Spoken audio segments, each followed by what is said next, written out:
বলছি যে এখন তোমাদের কোনো ট্রান্সফার নেই কেন তখন বলছি যে ওখানে মহানগর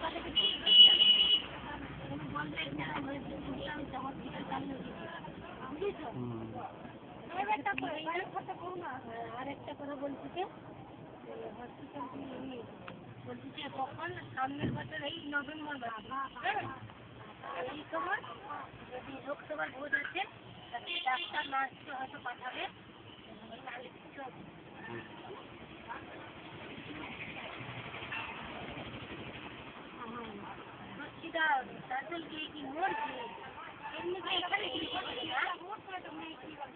করে কষ্টের কাছে আছে করে না না করে কিন্তু কষ্ট আছে কত যাতায়াত করে খুব আমি হলে পারতাম না বাবা ওইভাবে যাতায়াত করে কি করবে নোয়া গেলে গেলে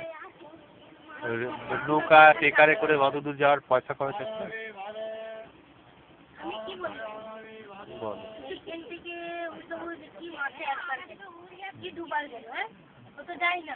চাঁচলে যাওয়া উচিত ওইখানেই ও ঠিক ছিল ওরা খাটিয়ে খাটিয়ে মেরে দেবে এটা ঠিক খুব খাটাবে খুব সমস্যা ফেলবে এটা ঠিক আমি জানি তার মেয়ের জন্য চারিতে আমার মনে হয় ওটা না সুস্থিরার নিজের ইচ্ছে তো হবে না মনে হয় জোর করে পাঠাচ্ছে হবে অনেক সময় সমস্যা ফেলে বলে তুমি চাঁচলে যাও তখন কী করবে তখন তো কিছু করার তাহলে হয়তো কেউ বলেছে জানাশোনা আছে